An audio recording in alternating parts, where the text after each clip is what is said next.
This week on the big show, the first major film festival of the year concludes this weekend. The Sundance Film Festival featured a slate of diverse films chock full of star power. Joining both Charles Kirkland Jr. and I will be Kolby Mac from the Minority Report to help us recap some of the favorite films and shorts that we saw at the festival. We'll have all that and more on episode 523 of Keeping It Real with FilmGordon. Let's go. All right, and welcome to the latest episode of Keeping It Real with FilmGordon. I am Tim Gordon, and I am joined by my friend, my brother, my comrade, Charles Kirkland Jr. Charles, what's going on, bro? Well, I'm good, man. I'm glad to be here. I'm glad to be alive. Bro, well, we back, man. I mean, we did it. We, as they say on the streets, we did the dang thing. We were in Park City close to about a week. I mean, you did, what, 5 days? I did 6? Right. And how many films did you see total, Charles? I saw 3, 6, 9, 14 movies. So you saw 14, and I think I'm still watching on site.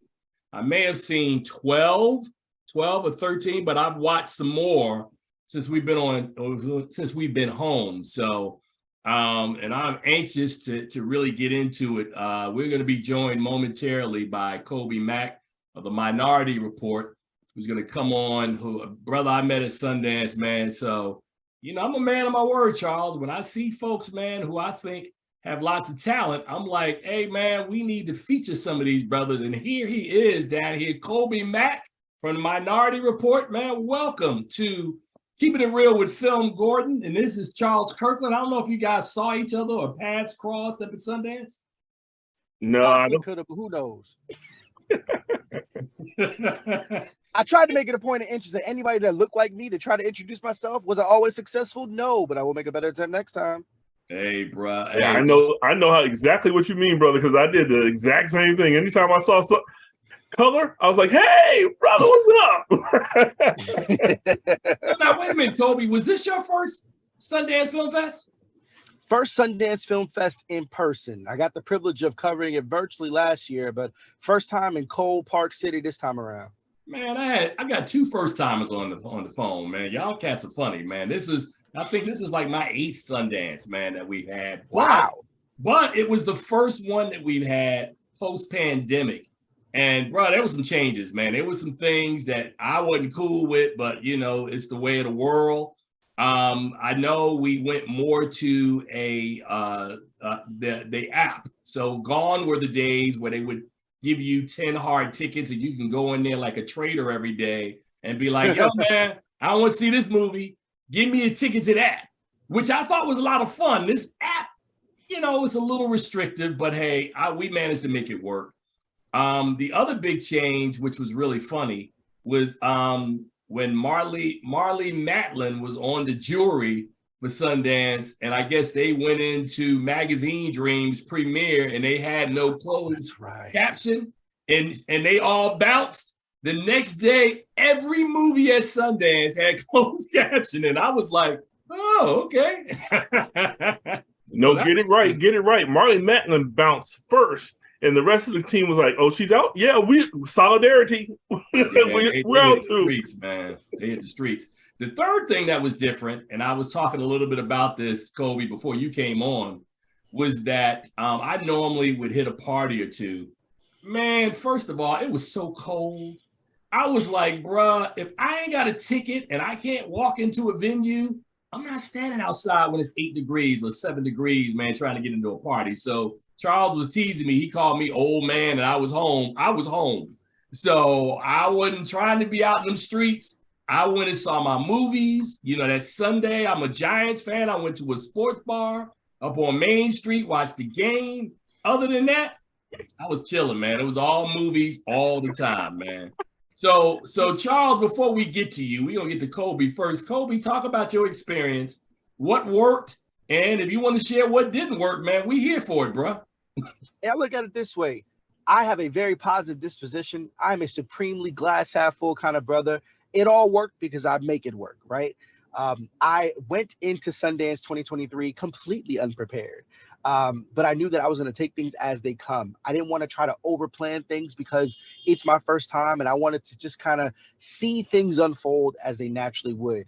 And I'm proud of myself. I watched 25 films in person. I've watched 7 films online and counting. And you laugh because it's like, oh, I remember when I used to be young and new and wanted to see everything. And I'll tell you this, I just landed back in LA about an hour ago. I am tired. My body is sore. My eyes are strained. Bet you are. See, that's interesting you would say that, Kolby, because there were years I've gone where I've watched 25, 26 films. And the reason why I stopped doing that and purposely didn't plan my schedule that way, I wanted to enjoy some Sundance, man, because, I had a year, and I talked about it in our preview last week, where I think I had a day where I watched 6 movies in a day. And I found out, because I'd never done that before, I was like, I wonder if I can get away with 6 movies. Man, that 6th movie started at the Egyptian at midnight. And it was cold and I was punchy. I was like, never again will I ever put my body through that. So I think the most movies I saw in any one day, I think it was 3. I almost had a 4-movie day, but I was like, nah, they tried to get me to see that Steph Curry premiere. I was not coming back to Eccles at 9 o'clock at night. 9 o'clock for a documentary. That was tough. It was super cold. And you're right. I think I'm definitely glad for what I've learned. I'm glad for everything I've experienced, the people that I've connected with that I've never met before, new people who I'm now networking, and I'm blessed to be like in this space right now with, and some opportunities that have arisen for me, and I'm proud of that. I think going forward, I want to, I'm not a veteran for a little while, but there needs to be like a Sundance for dummies, just like, hey, don't do this. Hey, you shouldn't do that. A lot of things that I've learned that I definitely want to impart onto the next crop of folks that are like you and me who are thinking of coming to Sundance this year. And of course, this is a Sundance after there's been no Sundance for 3 years. And I think that folks were trying to get back on the bike versus, us and the people that were running the event. From what I hear, it was light attendance. I honestly don't know if I would have enjoyed it if it was any more busier than what I saw. So that's going to change some things up. And that's a good point, and I forgot to bring that up. When you say it was light attendant, man, I'm gonna tell you it was half of what normally half, because we are so accustomed to being there and it just being packed. And the most fun part when it's packed, like it was pre-pandemic, would be on Fridays and Saturdays when you go up and down Main Street. And you would bump into a Nikki Noni Rose. You'd bump into Ava DuVernay. You'd bump into this person, that person, as you see these folks waiting online. And the extreme weather and the fact that they had this hybrid thing, which I get it. And I understand, right? If you don't go to Sundance, that you should have the ability to watch the films. But I don't think you should put every film online. Because I thought that it was supposed to be they even said specifically, a curated selection of films, which in my mind interpreted before Sundance, y'all gonna be lucky to see like 10 of these things. But apparently it was just as much. The windows are a little smaller to watch everything. But I do believe that's probably going to shrink. Yeah, I think that's going to shrink going forward. Will it ever go to completely in person? I don't know. I think the world has changed us because of the pandemic. And I don't know if we, the industry in general, pundits, critics, stuff like that, will allow it to. But it will be interesting to see. Charles is going to get in and correct me that they didn't put everything on. But my point, Charles, is they put so much stuff on. Like if you sat at home, what would be the incentive to come? That's all I'm saying. But go ahead, Charles. But I was going to say, yeah, that's true. They did not put everything that they showed online. There were a couple films, especially Radical, which I wanted to see again, which they did not show on the online portal.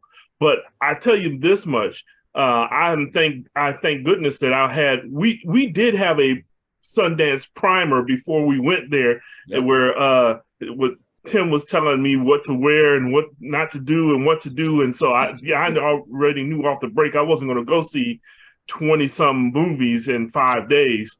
The 5 days that I was there. Kolby didn't what I'm going to say to you, Kolby, what I'm going to say to you, Kolby, is next year when we prepare, we need to have you back so you can be part of that Sundance Prep, so you can tell people, hey, this is my experience, and we can tell you this is our experience, and this is what you should do. And Kolby, the other thing I would add that I did for Charles, because I typically would not have done it, is I knew I had to kind of like, not necessarily hold his hand, but guide him through some stuff. So I created a list, because we created a microsite on the FilmGordon, and we had a microsite of listing of the movies we needed to cover for the festival, which I had never done that before. And that really helped out a lot, because it was like, okay, I know what I need to see. Because if you go unprepared and you boots on the ground and you open up the schedule, you'll be all over the place watching movies, and then you'll miss stuff you really want to see because somebody will whisper in your ear, hey, Kolby, this movie's hot. You should check it out. Ooh, this was getting a lot of buzz. Don't fall for it, bro. I will say there was some delightful surprises that came along the way. I'm in the Doubletree Hotel outside of the Park Avenue Theater, and I didn't have any place I was supposed to be for a few hours. And I just thought, you know what, I'm gonna get some coffee, maybe a bite to eat. And, you know, this publicist says, oh, are you watching this film? I said, it really wasn't on my schedule. What is it? And it was Gemma Joya. And I was like, oh, no, I'm not sure. You should really see it. And because of the attendance, I just walked right in. It's honestly one of my favorites of the festival. So it's like, that was a really special thing to have gotten a chance, not only be, you know, have this publicist assume that I was coming to watch this movie, which I absolutely wasn't, because of the attendance, get a great seat. Honestly, the entire festival, I didn't get a bad seat the entire time. I sat with a clear view everywhere. I'm meeting the director of the film, the two stars of the films, and it is such a beautiful and tender story. So I definitely do want to have some time to have things like that happen. I don't want to be overly prepared. I think there's some way to kind of meet in the middle. Do I want to do 5-6 movies a day again? No, but I think 2 to 3, I'd feel really, really good about going forward. All right, well, I mean, we're going to jump into it, man. I have some films because I started watching some stuff. I was in line one morning and I was really upset because they put 3 movies I really wanted to see within an hour and a half block. So they had all Dirt Roads Taste Like Salt was 8:30.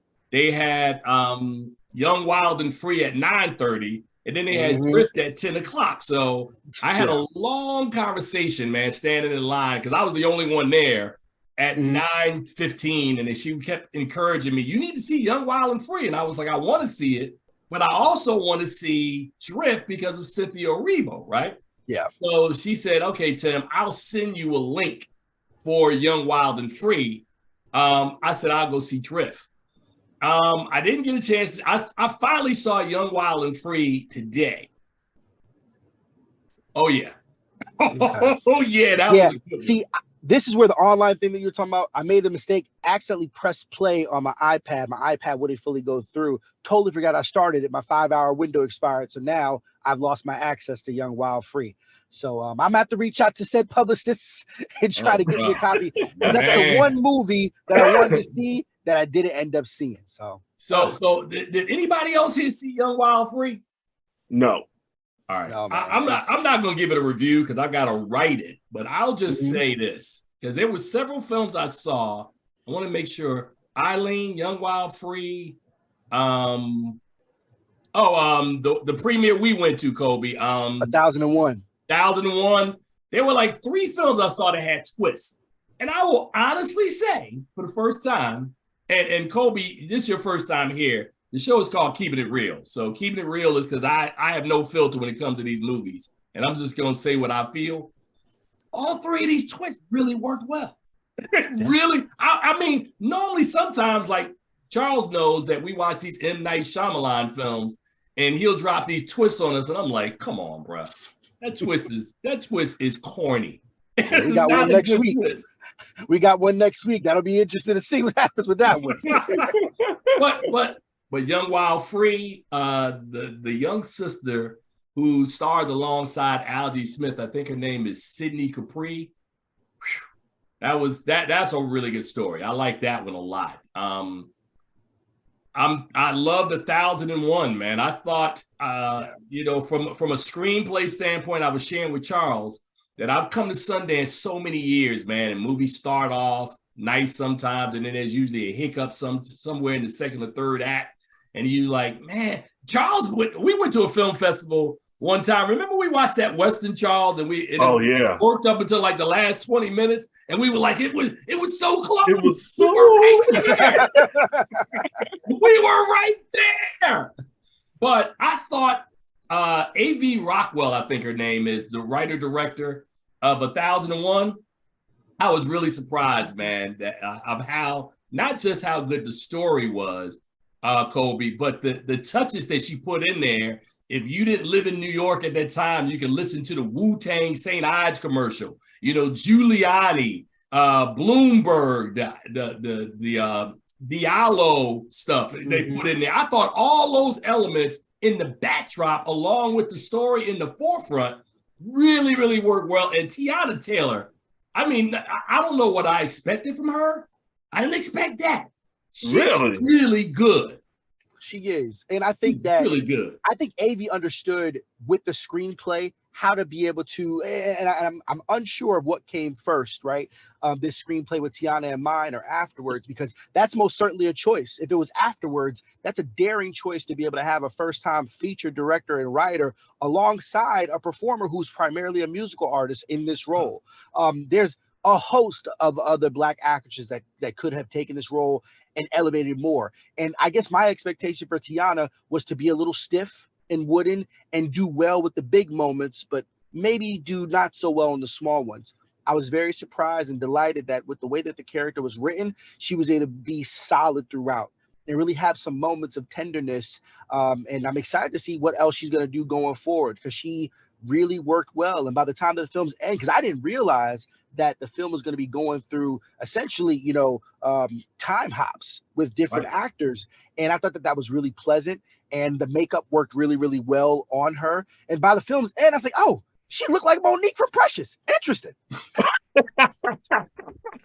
Good point. I forgot about that, but you're right. Her look hardened a lot by the time she got to the end of that film, man. Yeah. Charles, did you see this film? No. I did not. Man. But I'll tell you what, it sounds a lot like Brian Emanuel in Jamajaya, where you have this musician who's doing a first-time acting role, and I thought he did very well in the movie. Yeah, well, y'all talk about that because both of y'all saw that movie. So share with the audience what you thought about Jamajaya. I think I have a different impression than Kolby Mac does, but I saw the movie and there was a lot of tonal differences to me as the film went through. So I don't know what the impression was. Were they trying to get together? Were they not trying to get together? Were they trying to work it out? Were they not trying to work it out? And then they put that song in there, man, when they played Strange Fruit as the man was coming up out of the water. I'm like, I don't know if that's an appropriate song for y'all to be playing in this film. I mean, it means something to a brother, but for y'all to just throw it in there casually like that, I thought they would treat the song disrespectfully, and so it kind of left me kind of in a bad way about the film. But on the whole, I thought it was pretty good. It wasn't as good as Chan's last feature of Gook, where, I mean, the first time we've seen him do something, I thought that film was delightful. This one was just okay to me. Cool. But I will say, I think the work that the actors did in the film was great. Brother Kolby? Yeah, Justin Chan, I'm not too familiar with it. I have yet to see Gook, and there was one, was it a Blue Bayou? Blue Bayou, it came out like a year or two ago. And so I'm familiar with him. I think I'm more familiar with him like in his acting credits as opposed to like him as a storyteller. And like I said earlier, like this was a delightful surprise because this wasn't on my radar, nor was it on my schedule. And this is an interesting kind of like, I don't know if it's a phenomenon or not, but there was a blend of international features that we had of a balance of US language and then a foreign language. And it makes for this really interesting viewing experience because as Westerners, my mind isn't essentially preoccupied with having to read before I'm watching something on screen. And it really, if anything, it kind of helps hold my hand that I get the balance of the two, where at some points it felt like, am I like understanding another language? Because it goes back and forth so pretty even keel. So I found it really balanced. But no, I mean, honestly, Jamajaya, it really worked for me. Like, I love, as a father, those father and son or father and daughter like dynamics. I thought it was really great. And having been in show business myself for such a long time, where I remember my mother taking me to auditions and stuff like that. Thank God she wasn't like no stage mom or anything, but I get the penchants of how this young artist can feel at a crossroads. We're trying to understand that he wants to be dependent, but doesn't recognize how interdependent he really is on his father. And his father, likewise, they're both pushing against each other more than they're willing to give like any type of credit to.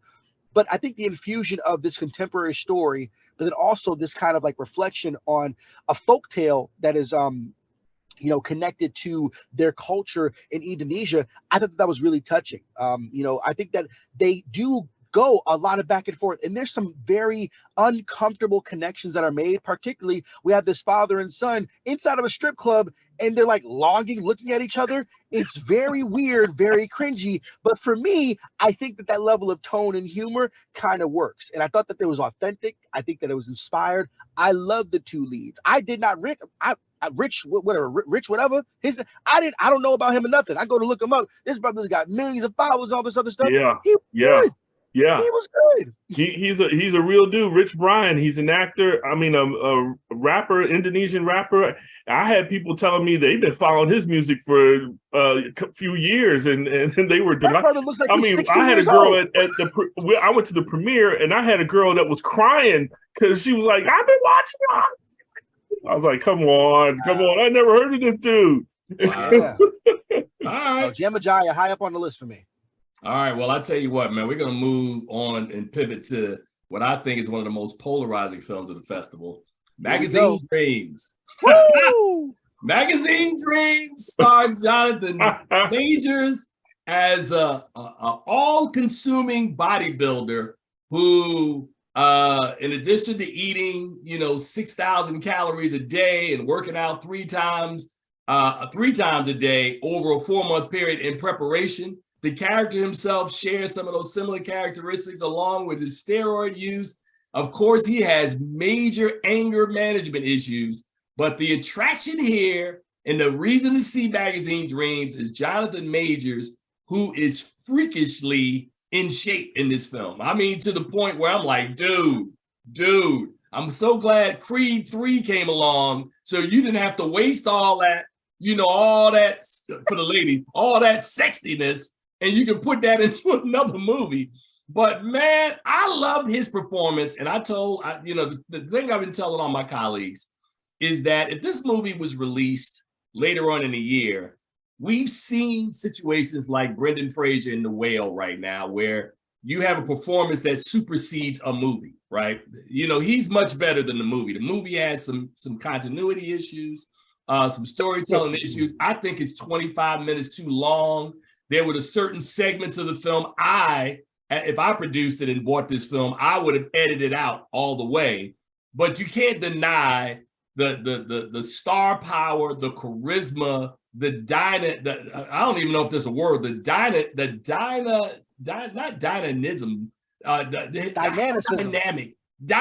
you know where I'm going with this one. I have no idea. Whatever, man. He is dynamic in this story.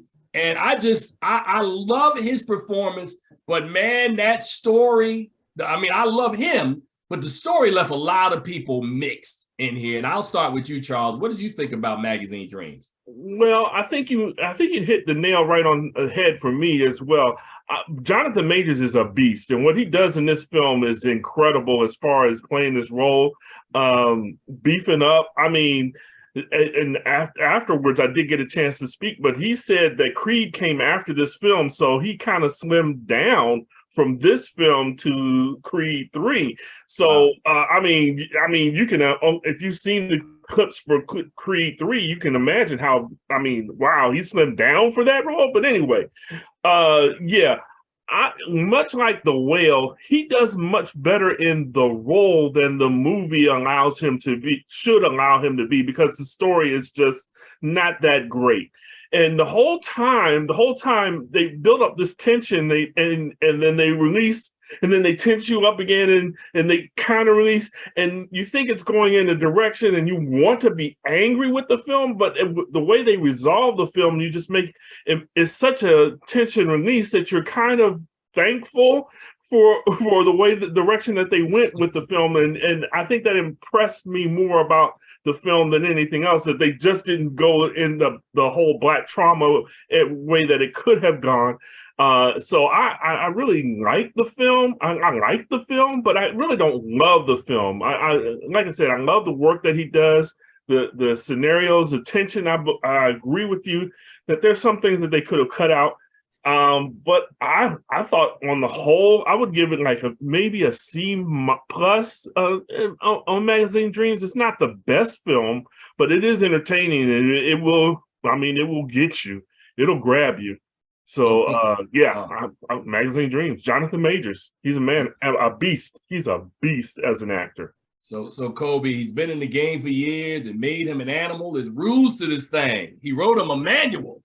He was channeling his Robert De Niro as Travis Bickle in Taxi Driver. Yeah. He's channeling his Robert De Niro as Jake LaMotta in Raging Bull. What did you think about Jonathan Majors in Raging Bull and Magazine Dreams? You can take this performance to the bank that Jonathan Majors will be in the room Oscar Sunday with his nomination for Best Lead Actor in a Motion Picture. Will he win? I think the field remains that to be said. But it's without a doubt one of the greatest physical performances that I've ever seen an actor put on screen. Before getting to this game talking about movies, I was a working actor myself and still am to some degree. I will always allow a performance to win me over and can definitely elevate my impressions of a film. I think my responsibility as a film critic is to be able to compartmentalize and like talk about, like y'all said, how a performance can be great and a movie cannot. How I parse through those things is definitely unique because this movie isn't necessarily a bad movie. I think that the director may have did himself a little bit of a disservice from what I hear at the Q&A, where I don't believe that his direction subjectively was as clear as he thinks it was. The purpose of this film is murky. The message is, by the film's end, kind of confusing, like what the ultimate takeaway is. The journey, I think it's great because that's what we allowed that actor, Jonathan Majors, to be able to take us with him. It's a character study about a man who, unfortunately for me, I've seen these characters in real life. That is very authentic. These singularly focused individuals that seem a bit stunted with regards to their cognition, and that's often rooted in trauma that's been just hunkered down. And I believe that this character is probably undiagnosed on the spectrum and somehow. Yeah. The scary thing is that this movie was much more violent than I ever realized that it was supposed to be. It's a really hard look at a man who, I don't want to say he's treated unfairly, because I think that he's rightfully responsible for a lot of things that happens to him, except for one, don't meet your heroes, friends. And the hardest part is the third act of this film. Really don't meet your Read those Don't Meet Your Heroes, right? No, the first two acts of this film kind of chart a very particular way, but I liked it because Jonathan Majors is so engrossing. But in the third act, when we see his character take a particular turn, this movie is emotionally manipulative, and it's weighty and it's heavy. And the film, our entire audience thought, ended about 4 times. And each of those endings was the worst possible thing that we could think of. And we were just like literally on our seats, not in anticipation, but in horror, because we knew, especially folks that look like us, ain't no way we're about to sit here and have this movie make this black man look this way, because particular segments of the audience are going to stick with that above anything else. So that's where the movie is not a miss for me, but just like mid-tier in direction and screenplay. Storytelling, I'm not mad at. The performance, like I said, it's going to be hard to see anything that's going to top that. Man, and another little quick thing, I'm tired of Taylor Page playing this specific role. Yeah, we need to talk to the manager. That's a good point. That's a good point. I felt the same way, because I was like, why would you? Maybe they made this movie a while back when she had a run of playing these characters. No? Whoa. Okay. Taylor Page, you better than that. You are much better than that. But that's another story. All right. So I was correct when I talked about it being polarizing. I just want to speak to the Taylor Page point, man.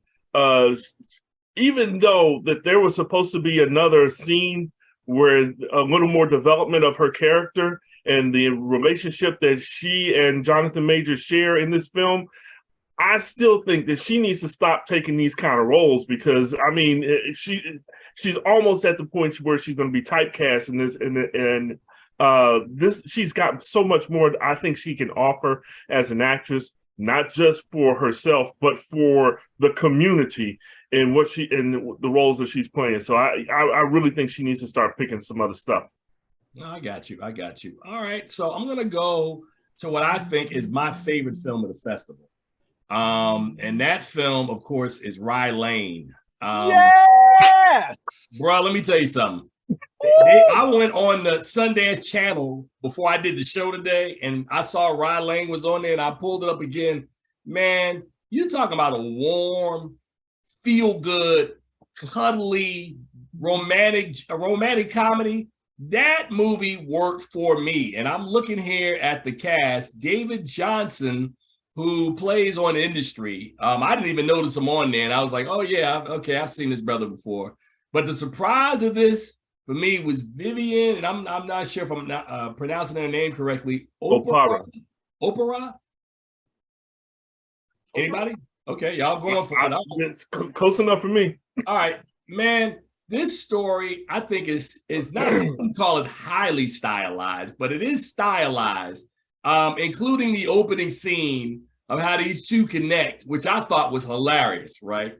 And then you sort of see the empathy in this woman, which by the time Kolby and Charles, when you watch Young Wild Free, you will notice that it's very similar in how it's the women who take the lead, kind of choose these guys and then take them on these journeys. And it was the same thing in that film, but in this film, it really works.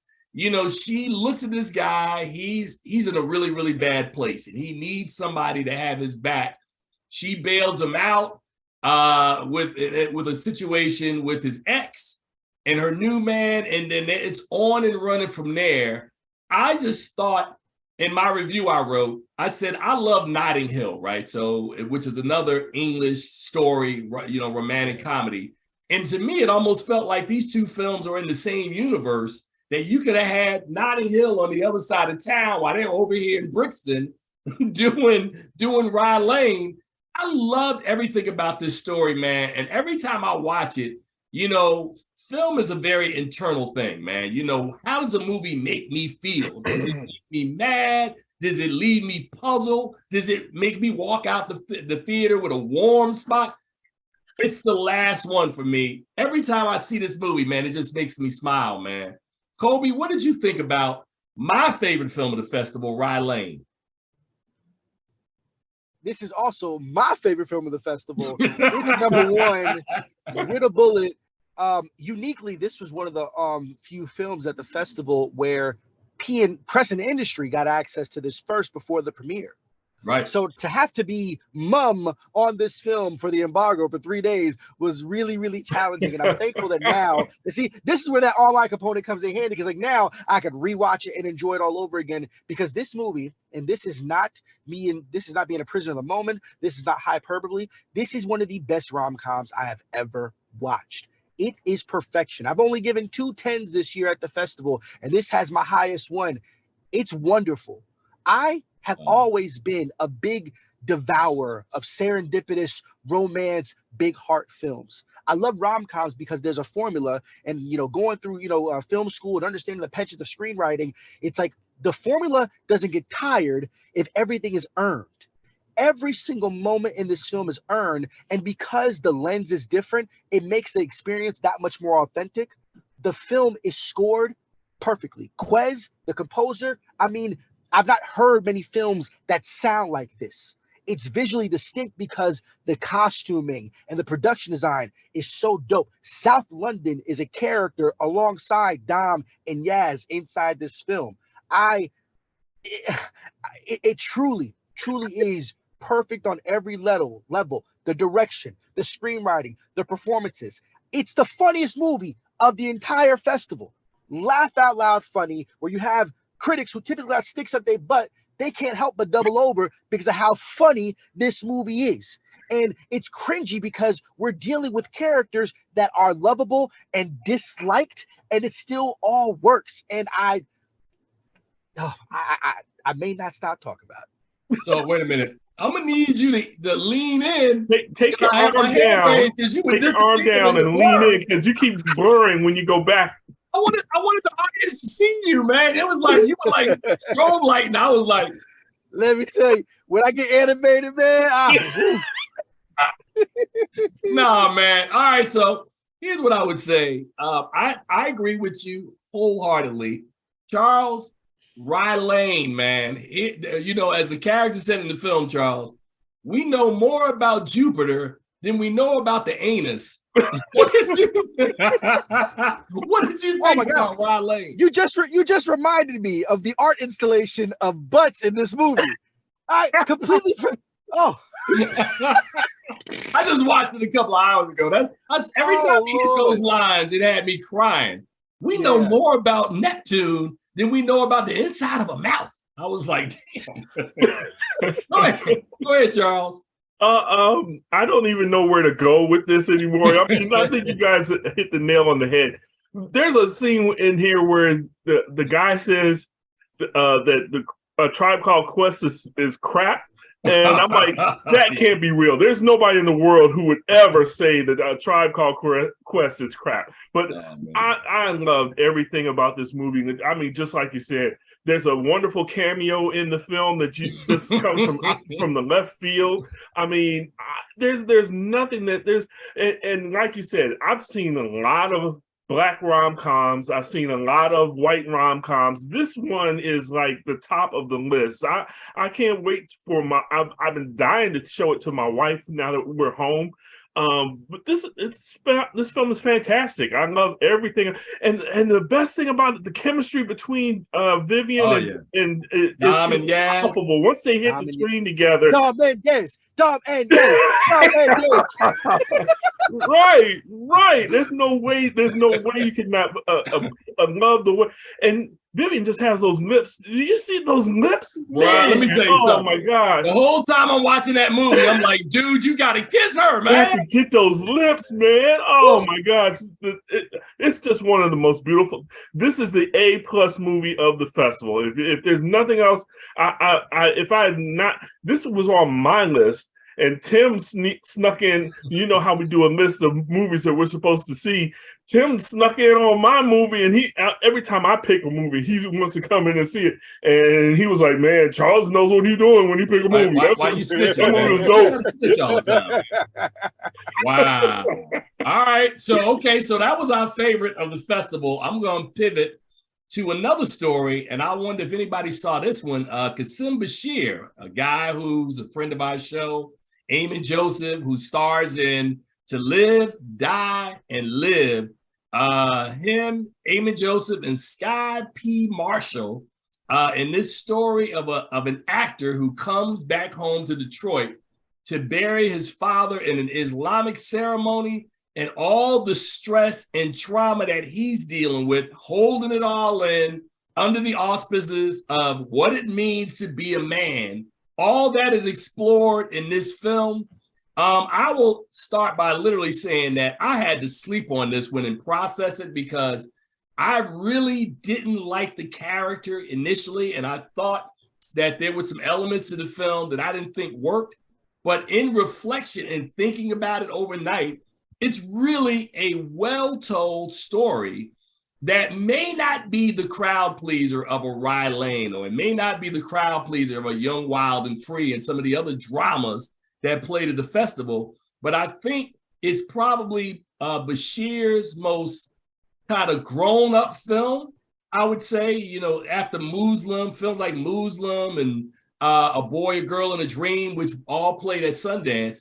I mean, I like his storytelling. I like his style, and I loved his cast in this film. Omari Hardwick, Corey Hardrick, and a couple other folks were in it, giving it able support. I like this film. Did anybody get a chance to see this one? Tim, I love the way you set me up like this because we're not supposed to see the same movie. So when you see a movie on the general, I'm not supposed to have seen it. So When you ask, this is one of those movies. No, I did not get a chance to see. I will check it out later. Sorry. Well, you do realize that Kolby's on the screen. So Well, when I say just ask anybody Kolby, else, man. it doesn't necessarily mean that I'm talking directly to you. Just ask Kolby. Look at the odd couple. Kolby, did you see odd this couple? movie? You gotta love it. Yeah, I saw it. I'm glad that I got around to it. I didn't catch it in person because the P&I screen is just, there was so much overlap with this film. But my roommate who I was staying with at the festival, she was crying as she was writing her review, and said that after watching this film and writing her review, she just wants to give a hug to every Black man. And Wow. I held on to those words. When I got around to finally watching it, I completely understood. Obviously, we are all Black men. I'm not familiar with this director's previous films. I did want to watch A Boy, a Girl, and Dream, and I didn't get around to it. But watching this definitely does. The way that this story is told is not the typical Hollywood way to tell a story like this. And I think that for some people, we're taught how to digest cinema because we have decades and decades of how to see characters go through and work through their inner goals and outer goals. And there's like a metronome that we have inside of us that lets us know if a film is objectively working based off of the way that we've seen things before. And I think that the storytelling here is unconventional, not because it's doing anything super audacious, but just we have characters that don't look like what is mainstream. Especially we're talking about characters where our protagonist, he suffers in silence. I'm the person who moved out of New York when I was 18 years old, graduated high school, moved to Hollywood. I've always been looked at as this big thing. There goes Kolby going to go out and chase his dreams in Hollywood. And I've had levels and margins of success that anytime where I came back home, there was an expectation of me to be able to live up to a particular responsibility because that's my job and I'm also the oldest.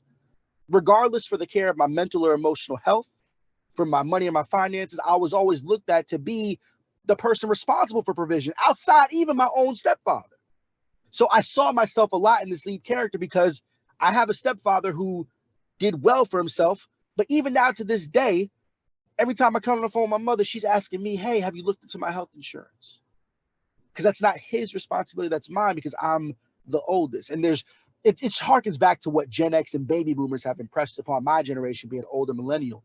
And this movie is really devastating because it doesn't pacify this man's actions. Suffering in silence does not give you the permission to harm yourself or others. And I think that I'm very, very happy that this film doesn't glorify in that, but it's a harsh reality that is what exists. And you'll connect to people, particularly Black men, they will lean on the vices of drugs and alcohol and women. I think that this movie captured perfectly how much women are used as a sedative. You know, this man instantly connects in a very serendipitous way with a woman who's going through her own mess. Yep. That's and they true. both lean on each other just because pleasure is the one thing that can be able to not mask pain, but numb it. And guess what? Let me just jump in to say that the decision that was made by one character when another character came with an advance, I thought that was smart, that the film didn't cop out and kind of sell out in that way. So I would urge you, Kolby. I think Charles has seen Muslim and A Boy, Girl, and a Dream. You should go back and watch some of the Sims. Yeah, work, I'm man. making those That a brother's priority. good. Yeah, I'm making those a priority because, like, also I love the aesthetic of this film. The backdrop of this, ever-changing Detroit was just really pretty. I love the purples. There's different hues of color in here that just really pop. I love the fact that with the focus on Black films at this festival, man, shout out to like our lighting departments because to light Black skin is a beautiful thing that doesn't always get it right. And I like that that's a focus in every film that I've seen. You know, All Dirt Roads, Taste of Salt, Drift, things of that nature. Like they do a really good job making that a focus, especially like those interior scenes. And I'm glad that Hollywood is understanding, like, yo, you can't light us the same. You know, you can't give us the same makeup and wardrobe. Like that's got to be a conscious effort because we require things a little bit differently. This movie is tender. It's a really beautiful film and it's really, really emotional. All right, so before we get out of here, I know we got about less than 20 minutes left, man. I want to spotlight a couple of docs that I saw that really blew me away, man. I'm going to start off with my favorite doc of the festival, which was Little Richard, I Am Everything. Now, I went into this thing, man, knowing Little Richard, you know, because he's a decade or a generation in front of me, right? So I'm like, looking at Little Richard, I'm like, I knew the story and I've heard him say over and over in interviews, I'm the architect of rock and roll, but I didn't really understand to what extent. And so I watched this documentary, which I think the other part that Kolby doesn't really know about what we do, Charles, is that we watch a lot of these movies in January, and then later on, the shirt that I'm wearing, the Black Reel Awards, we nominate some of these films later on down the line. And I can already see that the documentary race for our awards in 2024, you got this film, the Nikki Giovanni film, there's a Zora Neale Hurston doc, there's another doc that I'm going to talk about in a minute called Invisible Beauty, which is the Beth Ann Hardison doc.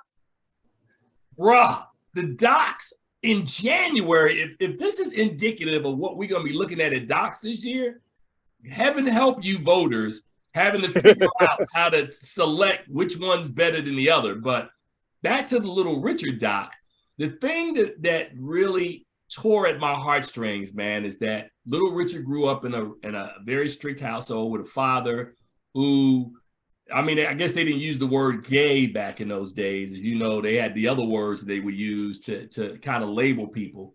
And his father, you know, more or less had him out of the house. You know, thank God his mother accepted him for who he was. When Richard was coming up, before he became a star, he came up in a subculture that was filled with, you know, cross-dressers and that whole LGBTQ scene where everybody was doing makeup and, you know, so the whole thing, which they kind of talk about in the doc. And then comes the early 1950s. You know, if you know the history of rock and roll, of course, Ike Turner and Rocket 88, which is acknowledged as the first rock and roll song. And then about 4 or 5 years later, here comes Little Richard, man. And Little Richard explodes, which I didn't know, that he literally charted like 17, he had like 17 top 40 songs between 1955 and 1959. Think about that for a second. They have that many hits. You know, Tutti Frutti, which I didn't know this story either. You guys probably do. That the origin of Tutti Frutti was an anal sex song. It was Tutti Frutti, good booty. I was like, whoa. So this is the 1950s, bro. And you know, so Little Richard has this run, and then he has an epiphany. He finds the Lord. He walks away. So imagine in our present time, let's say Michael Jackson. I'll use him. Imagine if Michael Jackson had off the wall, Thriller, and Bad, and then he said, man, I'm just walking away. I found God. Do you realize, like, people would be like, wait, what? And that's what Richard did. And then during that time, you see all the influences, man, which I had no idea about the Beatles who idolized him. They opened for him. The Rolling Stones, you know, James Brown was a part of his band. Jimi Hendrix was in his band. I was like, whoa, Little Richard, when he talks about being the architect of rock and roll, oh yeah. And that's not even talking, Kolby, about the covers where Pat Boone and Elvis Presley just kept trying to cover his music. I'm trying to remember which song it was. I don't know if it was Long Talk Sally, but he made a song that he specifically did a twister where he sung it so fast because he knew that if Pat Boone tried to cover it, he couldn't sing it. And he laughed about that. So the Little Richard doc, man, I will just end by saying that this man went his entire life feeling like he never got the recognition and the credit that he deserved. And the fact that I think he might have won a Grammy posthumously, or he never won like an active Grammy, because they didn't have Grammys back in the early 50s. And by the time they had them, they had forgotten all about Rich. So it was really a sad story, man, when this guy died sort of bitter, man. Like, you know, like, and even when they acknowledged him in 1997 at the American Music Awards, his good friend Dick Clark put him on, he still felt like he didn't get the recognition he deserves. And I'm so glad that Lisa Cortez made this documentary as a testament to what Little Richard did and what he brought to the game. So kudos. I love this doc, man. Did anybody else see this doc? It's on my list. I need to add that. I was trying to find the right windows for it and stuff, and so I got it on the list to be able to get it. I missed this one, but based on what you just said, I'm sold. I'm all in to to press play. And Charles didn't see it because he wasn't supposed to if I was watching it. Right. You got it. Well, having said that, let me also reference the next doc, which is Invisible Beauty, which is the story about Beth Ann Hardison. And the easiest way to explain this, everybody here saw Reggie Hudlin's amazing doc a couple of years ago, The Black Godfather on Netflix. Yeah. Yes. Okay. This doc is the Black Godmother of fashion. It's the exact same setup that Beth Ann Hardison comes along. She, had no aspirations to model, but she had this look where she was very tall and very androgynous. And and those cheekbones and eyes were to die for when she was young. She's asked to model. She becomes the first dark-skinned black supermodel. And then she does that, has a run of 10 years where she's on magazine covers all over the place. She transitions from that to creating her own agency, the Beth Ann Hardison Agency. And then she discovers, well, not necessarily Iman, because Iman, she welcomed when she first came in, but Iman, God, what is her name? Tyra Banks, Veronica Webb, Tyson Grace Jones, everybody who was anybody in the game, either she managed them, had relationships with them. So much like Clarence Avant, her impact is so vast in fashion. She closed her agency down, Kolby, in 1996, and she went away. And as soon as she went away, all the advances that black models had disappeared. They begged her back. And in 2007, she came and gave a famous press conference where she put all the fashion houses in the world, the biggest houses in the world, Gucci, Laurent, all of these guys on blast, and then brought all the models and the fashion houses back together, the magazines.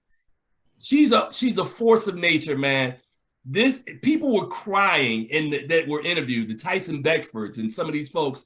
Yeah. One day when she's gone, who's going to be there? Who's going to do Beth Ann Hardison, much in the same way people feel about Clarence Avant? She is one of one. I'm getting emotional talking about it. It was an amazing thing to watch when you come across these types of people who have had this massive amount of impact. Not a little bit of impact, massive impact.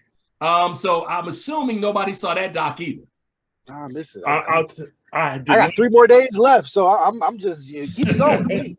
I did not see the doc, but you do remember that this was on my list to see. The only reason I didn't see it was because they premiered it on Sunday, and I was out of there on Monday, so I didn't get to see it at a P&I. But I know you don't know this about me, or maybe you do, but I did have a little modeling career early in my life. And I knew of Beth Ann Hardison, and I know about her story. I've followed her for a long time, and so I was around when she closed down the shop in '96. So I know a lot of the story. So I was looking forward to seeing it on screen, and so I still am looking forward to seeing it. Oh yeah, bro, that was a good one, man. And then I'll just kind of end, man, with 2 that I'm going to book in that because they're so similar with Drift and Girl. Drift was interesting because of course I wanted to see it because of Cynthia Erivo, and of course she's an amazing actress, never disappoints. I didn't understand initially where the story was going. We see these quick flashbacks that I think they kind of pull you into the story, and the deeper you go into the film, you actually learn more. But that scene, and Kolby knows exactly where I'm going. That her confession when she lays it out, powerful. Yeah, powerful. Without it, the film is a miss. With it, it elevated everything going together. Because you were right. It's the pacing of the film at the beginning is very slow. We're really unsure of I didn't even read the synopsis of this movie. I wanted to go in completely cold. So I was like, yo, what's the hook? Where's the inside? What is going on? And we get these flashbacks, and it takes well into the 3rd act. And I was just like, oh, it's all coming together. This woman is just painfully drifting away in life after having experiencing a tragedy that like nobody should ever have to endure. Right. And it's just it's hard. And now I'm kind of like it kind of put me in my place a little bit, because I just came from Europe literally right before the pandemic, summer 2019. I was in Paris and I was in Spain and Rome, and I'm being accosted by all of these these immigrants trying to sell me something. And it's like, you can never truly understand somebody's story because they have seen things that we couldn't even imagine. Yeah. And that's what Drift was in this film. So now let me just quickly seg over to Girl. Did you see that one? I miss Girl. Okay, so let me break Girl down. Girl is a story of a mother who has a daughter, and you don't understand initially. You think it's just like she's overprotective, but she has a daughter and they live in kind of a high rise. And I'm not sure exactly what country they were in, but pretty much she tells the daughter, don't answer the door. She doesn't send her to school. Don't look out the window. Don't talk to anybody. And you're like, that's kind of odd. And every time she leaves the house, she literally counts her steps from her apartment to her job. And then she comes amazingly right back. So she doesn't talk to anybody. She didn't have any friends. When people try to talk to her, the mother, she looks down on the ground. And you understand, much like Cynthia Erivo's character in Drift, she had a really, really bad traumatic thing happen to her when she was a teenager. And instead of getting some help and fighting through it, she is now passing that trauma down to her young daughter, to the fact that the daughter would look out had some binoculars, and she would go out on the balcony, and she made a friend who lived in the building across. And the mother got so mad and scared that she put cardboard over the glass in the apartment. I was heated the whole time until, to Kobe's point, until we got to the third act and I understood what had happened to her. And I was like, wow. But that trauma in both those films are kind of similar. Whatever you do, when these movies come out, do not watch one after the other. You got to put Rye Lane or something in the between of both those films. So yeah, man. So, and you guys didn't see that. And I'm going to end with this. This is the last one. And this is the only short I'm going to bring up. Because I was telling Charles before you got on the air, Kolby, there was a short, Eamon Joseph, I interviewed him a week before the festival. And I knew he had 2 projects. So he did To Live, Die, and Live. And he told me about this short he did called We Were Meant To. And he was like, Tim, you got to check it out. I said, okay. I saw it today, bruh. The ending of that short. So pretty much, let me tell you what the setup is. The setup is in an alternate world, Black men have a rite of passage where they grow feathers. And they get to a certain age and they sprout wings, right? So they have to go and, like, in driver's ed, you have flying classes where they teach you the right posture.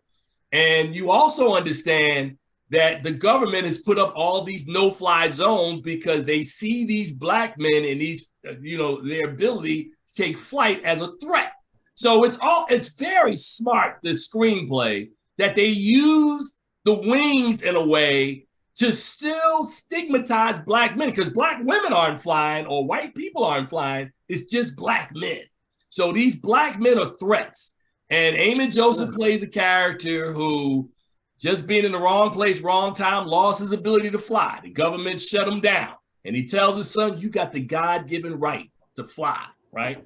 And of course, you get to the third act of this short, Kolby. Something bad happens. And then the ending, Charles, you know where I'm going with this. Yeah. Whoa. The way they use the score, the climactic end. We were meant, in a short for We Were Meant to Fly, bruh, that is playing at the Light Reel Film Festival, which is our festival in June. And I'm telling you now, I told Charles, I don't care what doc he put in the festival. I don't know what doc would be better than that. I just don't know. Charles? Look, I agree. This is one of the ones that we've both seen. I actually saw it before the festival too. And so when I got to the festival, I'd forgotten all about it. And so he mentioned it to me. I'm like, Oh yeah, I did see that. Man, that film. I mean, you can always understand the symbolism that's going on with black men and flying and being empowered and how society wants to hold them back. I mean, it's a metaphor that carries very well, and I was very impressed with what that film was and the conclusion of that film. Man, it's Bruh. I mean, wow. Damn, all right, y'all will get me real. I was like, I've got a lot of homework. I feel like, when I watched it, I was like, I'm ready to fly. Hey, man, Kolby, it's in short block 2, and it's Okay. like the 4th or 5th film down. I'm telling you, please watch We Were Meant To. That one Got was you. great. That You're was awesome. great. I'm excited. All right, yeah, I got a lot of my plate. Still so much to watch in these next 3 days. So I'm really fortunate for this experience. I'm very privileged for the access that we have and having conversations like this to put me on to stuff that still I was unaware of. Like, this is what it's all about. All right, man. Well, we've run out of time, man. I want to first of all thank our guest today, Kolby Mac of the Minority Report. Kolby, where can people read or check out your content? Yeah, thank you so much for having me on. This has been a privilege. It's great connecting with you, meeting you as well digitally, Charles. Hope to do that in person one day. You can follow your boy. I'm at Kolby Told Me. That's KOLBY me on Twitter and IG. When I'm in the mood to write, you can check out my website for Minorities Report. That's mreportpod.com. Follow us at mreportpod on Twitter, Instagram. And when they ask you where you heard it from, you can tell them Kolby told me. I know that's right. Charles Kirkland, where can people read your stuff? Man, you can read me at FilmGordon.com. I'm also on IMDb now, so check me out wherever you look. I'm there. And for me, man, I'm just gonna be real modest and just say Google FilmGordon. That's all you got to do. It'll tell you all you need to know, man. But as we tell everybody in closing on this show every week, man, please see something good at the movies. Unfortunately for y'all, if you don't have access to the Sundance channel, you a little short right now because a lot of these movies will come out a little later on in the year. But there's a lot of good stuff for you guys to look forward to in 2023. And we'll see you guys on the other side. Until next week, man, we out, man. Kolby and Charles, thanks, man. Great show today, man. Peace, brother. Great. Peace, man.